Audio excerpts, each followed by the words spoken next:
what I should be doing to fix this ankle.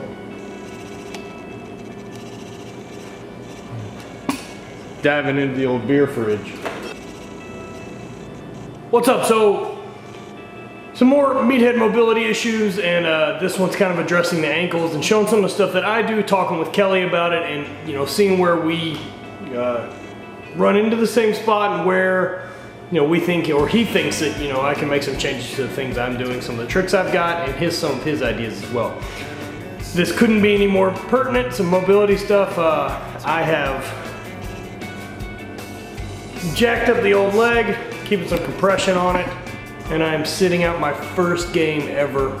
I'm gonna miss my competition in Colorado this weekend.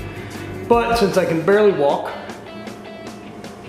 I think I'll probably be better off for the next 2 weeks. There's no way that this weekend would help, and so that is the only reason I made the decision to finally back out. So enjoy the video, and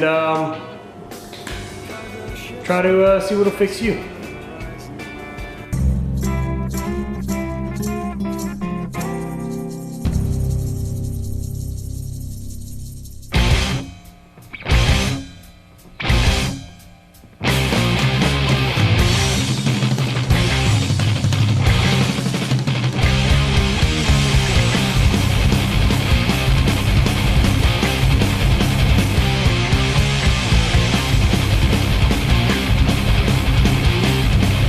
M1, we are back with Matt Vincent in town, World Championships for the heavy events. Is that what you call it? That's what they are.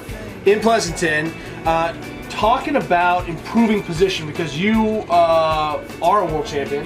That's true, 2-time. Oh, just 2012, 2014, no big deal. No one's counting. You know what's so sick is how many of my friends have world championships. Like, it's just, I don't have one. Everyone, like, you'll get one sooner or later. You keep finding enough. No, I just married a girl. Sport. You find the small enough sport, not enough people want to do. I am world champion. Going to be a world champion of something. So look, you're always noodling on your ankles. Yeah.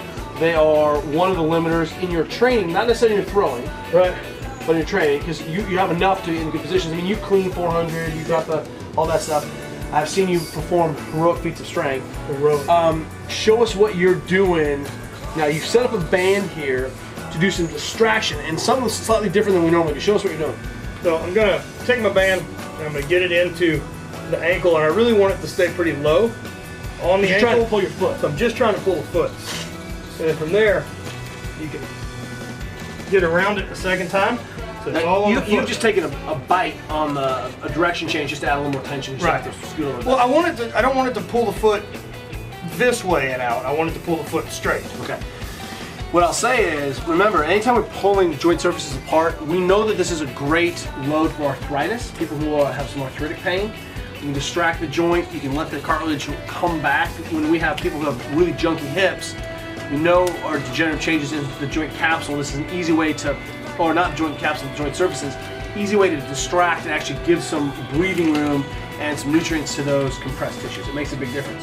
The oldest osteopathic trick in the book for restoring motion to and improving range of motion, if we're not distracting the joint laterally, is to distract it longitudinally, and that allows us to kind of improve range of motion. So what Matt has figured out, and what he's done with the voodoo band, is that just locks the... Yeah, it just keeps the band from bothering trying to slip off, so I'm not fighting it with my foot the whole time. You can relax. Right, and that's the key.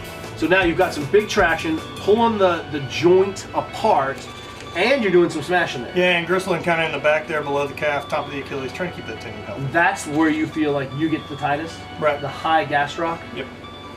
I don't know the names of muscles. The leg? It's the lower. The lower, the sticks. It's just the lower of the lowers. The distal end of the sugars? Is that what you're calling them? Oh, like the moist sugars. Oh, I hate that. What was the word you didn't like? What word was it called with? Can't remember. I don't remember either. Do you remember, Ashley? I don't. All right.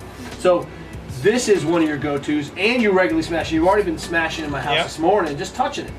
Do you, I mean, based on training loads and things, but this is one of the things you're talking about all the time. You're always working on hip extension, and you're working on, because you're using your legs, let's be honest, as money makers. Yeah, as everything. You know, you're money maker. And it's, part of it for me is there's a lot of stuff that's going to work a lot differently for a 130-pound girl versus a 280-pound guy. Like she needs like a grizzly bear, and you need like a chihuahua. That's it. I just need smooth touch. And Chihuahua, smooth touch. That sounds like I gotta create a little bit different stuff to try to get the same pull, the same feel. You know, as a smaller guy who hasn't abused their body the way I did before. Seeing the light, I was like, oh, we should maybe do some maintenance. That makes sense. I take my car in occasionally.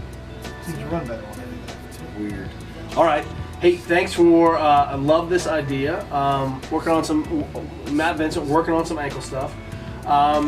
Where can we find out about? Because you have a meathead mobility that is on the YouTube. That's on the YouTube, yeah. And where do we find it? That is Matthew Vincent on YouTube.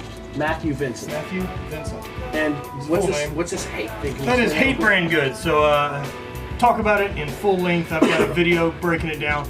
It's basically my own mantra for why I'm always going to chase trying to be better, no matter what it is, and whether that's going to be more reps today, being stronger. It's not listening to my own excuses and talk about. It's hating the excuses. Yeah, it's hating the talk. It's kind of having that realization of like things are pretty good in my life. There's no invading armies. There's none of these things. So get in there and do your job and enjoy the gym and enjoy training.